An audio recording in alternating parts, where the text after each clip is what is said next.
کیا آپ جانتے ہیں کہ عمان کو اس وقت مسلم دنیا کا سب سے زیادہ عیاش ترین ملک مانا جاتا ہے؟ یہاں کی لڑکیاں اتنی آزاد ہیں کہ یہاں 90% سے زیادہ شادیاں لو میرج کے نتیجے میں انجام پاتی ہیں۔ مگر اچھی بات یہ ہے کہ یہاں کی لڑکیاں تعلیم حاصل کرنے میں بھی یورپی ملکوں سے کئی گنا زیادہ آگے ہیں۔ اس کے سلطان جنہوں نے عمان کو دنیا کا حسین ترین ملک بنایا، ان کا نام سلطان قابوس بن سعید تھا۔ 1970 تک یہاں بھارتی روپیہ اور ماریا تھریسا تھالر کرنسی کے طور پر چلتا تھا، تاہم پھر اسے عمانی ریال سے تبدیل کر دیا گیا۔ یہ دنیا کی تیسری بڑی طاقتور کرنسی ہے۔ جب بھی کوئی عمان کا شہری 18 سال کا ہو جاتا ہے تو وہاں کی حکومت اسے گھر بنانے کے لیے جگہ فراہم کرتی ہے، اور اگر اس کی تنخواہ $1000 سے کم ہو تو اسے خود گھر بنا کر بھی دیتی ہے۔ کہا جاتا ہے کہ آج بہت سے بلوچ عمان کے رہائشی ہیں، اور نہ صرف رہائشی ہیں بلکہ وہاں کی فوج کا بھی حصہ ہیں۔ یہاں عورتوں کا بازار بدھ کے روز لگتا ہے، اور اس دن کوئی بھی مرد ان بازاروں میں داخل نہیں ہو سکتا۔ حیرت کی بات تو یہ ہے کہ اس بازار میں دکاندار بھی عورتیں ہی ہوتی ہیں اور خریدار بھی عورتیں ہوتی ہیں۔ یہاں سے خواتین آرام سے گھریلو اشیاء اور اپنے کپڑے وغیرہ خرید لیتی ہیں۔ عمان کی عورتیں ایک خاص قسم کا نقاب پہنتی ہیں جو کہیں اور نہیں پہنا جاتا۔ یہ نقاب یہاں اس لیے پہنا جاتا ہے کہ عمان کے ایک شہر سلہ میں مشہور جادوگر سامری رہتا تھا، جو ان خواتین کے پاؤں پر شیطانی عمل کرتا تھا۔ اسی سے بچنے کے لیے یہاں کی خواتین نے یہ مکھٹ کی طرح کا نقاب کرنا شروع کر دیا تاکہ پہچانی نہ جائیں کہ کون عورت آ رہی ہے۔ بس پھر آہستہ آہستہ یہ نقاب یہاں کی رسم و رواج میں شامل ہو گیا۔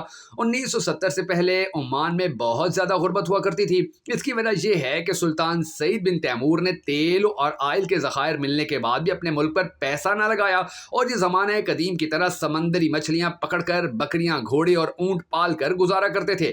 مگر پھر ان کے بیٹے قابوس بن سعید نے ہی ان کی حکومت کا تختہ پلٹا۔ سلطان قابوس کے والد سلطان تیمور بن سعید کوڑیوں کے بہاؤ گوادر کو نہرو حکومت کے ہاتھ بیچنا چاہتے تھے، لیکن انہوں نے منع کر دیا کہ اس علاقے کو لے کر ہم کیا کریں گے۔ مگر 1947 کے بعد سے ہی پاکستان کی اس پر نظر تھی، اور پاکستانی حکومت نے اسے 30 لاکھ امریکی ڈالر میں 1958 میں خرید لیا۔ یہ ملک ہر شخص کا پسندیدہ ملک ہے، کیونکہ انتہا درجے کے اس خوبصورت ملک میں آپ سے ویٹر ٹپ نہیں لے گا، اور نہ ہی حکومت آپ سے کسی چیز پر ٹیکس لے گی۔ اس کی بنیادی وجہ یہ ہے کہ اس کی معیشت بہت مضبوط ہے۔ یہ بات تو شاید آپ جانتے ہوں گے کہ سلطنت عمان خلیج تعاون کونسل کا ایک رکن ملک ہے، مگر کم ہی لوگ یہ بات جانتے ہیں کہ خلیجی ممالک میں سب سے زیادہ سیاحتی ریاست عمان ہی مانی جاتی ہے۔ عمان کی منفرد بات یہ بھی ہے کہ یہ نہ صرف خلیج بلکہ کرۂ ارض پر انسانی آبادی کی اولین جگہوں میں سے ایک ہے۔ ماہرین کے مطابق عمان میں انسانی زندگی کی عمر کم از کم 1,06,000 سال کے قریب ہے۔ عمان کو عرب ممالک میں سب سے پہلے آزادی حاصل کرنے والے ملک کا بھی اعزاز حاصل ہے۔ یہ ملک ماضی میں پرتگال کی نو آبادی کالونی بھی رہا ہے۔ 1650 میں جنگ آزادی کر کے عمانی قبائل نے پرتگالیوں کو بے دخل کر دیا تھا، جبکہ باقی عرب ممالک کو استعماری قوتوں سے آزادی بہت بعد میں ملی ہے۔ سابق امریکی صدر جارج ڈبلیو بش باپ بیٹے دونوں نے اپنے اپنے ادوار میں عمان کے دورے کیے تھے۔ عمان کی خاص بات یہ بھی ہے کہ یہ واحد خلیجی ملک ہے کہ جو یمن کی حالیہ جنگ میں سعودی عرب کے آپریشن کا مخالف رہا ہے۔ یہ ملک ایران اور سعودی عرب کے درمیان ثالث کا کردار بھی ادا کرتا رہا ہے۔ ماضی میں بھی کویت اور عراق، جبکہ عراق ایران جنگ میں بھی عمان نے حیران کن طور پر ثالث کا کردار ادا کیا تھا۔ عمان کو دہشت گردی سے پاک ملک ہونے کا بھی اعزاز حاصل ہے۔ 9/11 کے بعد دنیا بھر میں شروع ہونے والی دہشت گردی کا بھی کوئی اثر عمان پر نہیں ہوا تھا۔ یہ ملک اتنا پرامن ہے کہ اب تک کوئی ایک دہشت گردانہ واقعہ بھی یہاں رونما نہیں ہوا ہے، جس کی وجہ سے اس کا یہ اعزاز بھی سب سے نمایاں اور اہم ہے۔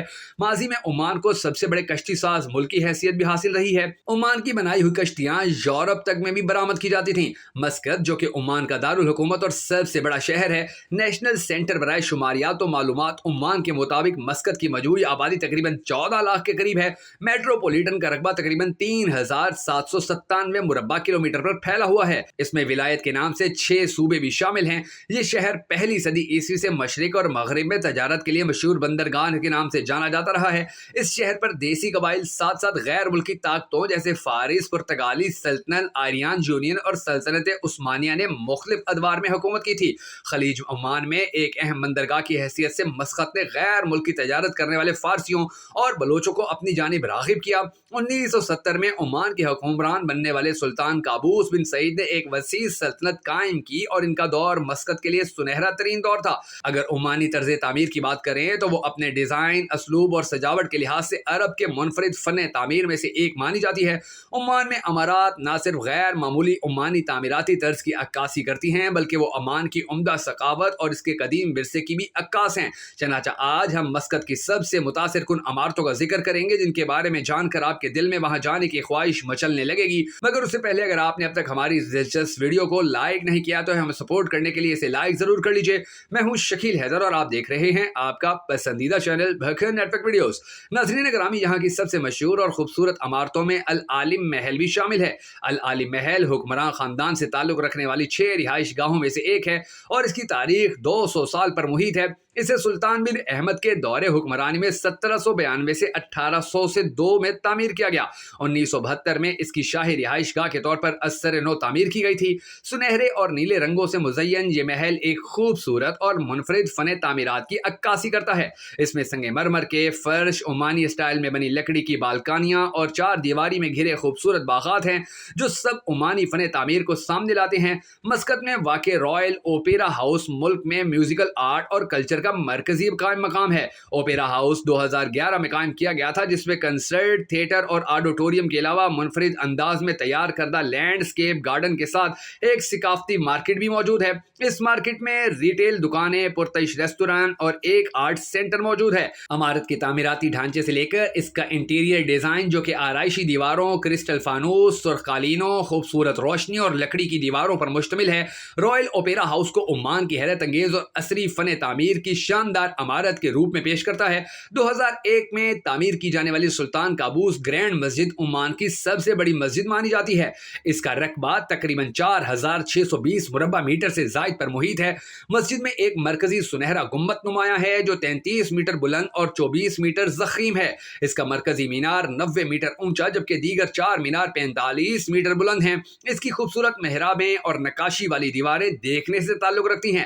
اس کا محراب 14 میٹر بلند ہے۔ اس طرح یہ عالم اسلام میں سب سے بڑا محراب گردانا جانتا ہے۔ اس مسجد میں بیک وقت 20,000 نمازی نماز ادا کر سکتے ہیں۔ اس مسجد کی تعمیر میں ایرانی معماروں نے بہت جان فشانی سے کام کیا تھا۔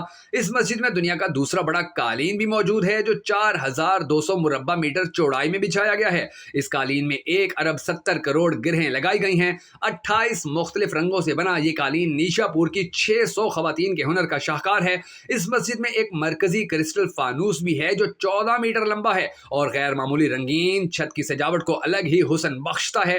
اس کے علاوہ مسقط میں بے شمار قلعے بھی موجود ہیں جو عمانی سلطانوں کے جاہو جلال کو سامنے لاتے ہیں۔ پرانے مسقط شہر کے بندرگاہ پر واقع 2 مشہور قلعوں المیرانی اور الجلالی کی تعمیر پرتگالیوں نے 1580 میں کی تھی تاکہ بندرگاہ کو عثمانی حملوں سے محفوظ بنایا جائے۔ دونوں قلعوں کو ایک ہی وقت میں تعمیر کیا گیا تھا۔ 1650 میں یہ عمانی فورسز کے پاس آ گئے اور اس کے بعد مختلف ادوار میں ان کی تعمیریں نو ہوتی رہی۔ ان کا غیر معمولی فن تعمیر عمان کے قدیم ورثہ اور بہادری سے بھرپور تاریخ کی عکاسی کرتا ہے۔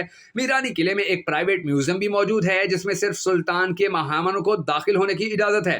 الجلالی قلعہ المیزانی قلعے کی نقل ہے، اس لیے انہیں جڑواں قلعے کہا جاتا ہے۔ یہ قلعہ آج بھی فوجی اڈے کا کام دیتا ہے جس میں داخلے کا راستہ پہاڑی پر بنی سیڑھیاں ہیں۔ اس قلعے کے قریب سونے کے فریم میں جکڑی ایک بڑی کتاب ہے جہاں اس قلعے کا دورہ کرنے والے معزز مہمان اپنا نام درج کرتے ہیں۔ الیکٹرانک گیٹس اور خیر مقدمی علامتوں کو بھول جائیں جو آپ کو دنیا کے بیشتر شہروں کے داخلی راستے پر نظر آتی ہیں، کیونکہ عمان کا ہر شہر اپنے عمدہ فن تعمیر کا مظاہرہ کرتے ہوئے سیاحوں کا پرتپاک استقبال کرتا ہے، جس سے انہیں بخوبی اندازہ ہو جاتا ہے کہ وہ ایک افسانوی شہر میں داخل ہو چکے ہیں۔ مسقط شہر کے زیادہ تر دروازے قدیم قلعوں کی شکل میں تعمیر کیے گئے ہیں۔ آپ لکڑی کے کاشی کاری والے دروازوں اور سیڑھیوں سے ہوتے ہوئے اوپر چڑھ کر شہر کا نظارہ کر سکتے ہیں۔ تعمیرات کے یہ شاہکار عمانی ثقافت اور ورثے کی عکاسی کرنے میں اپنی مثال آپ ہیں۔ دوستو، اگر آپ کو ہماری یہ دلچسپ ویڈیو پسند آئی ہو تو ہمیں سپورٹ کرنے کے لیے بھکن نیٹ ورک ویڈیوز کی اس ویڈیو کو لائک اور شیئر ضرور کر دیجیے گا۔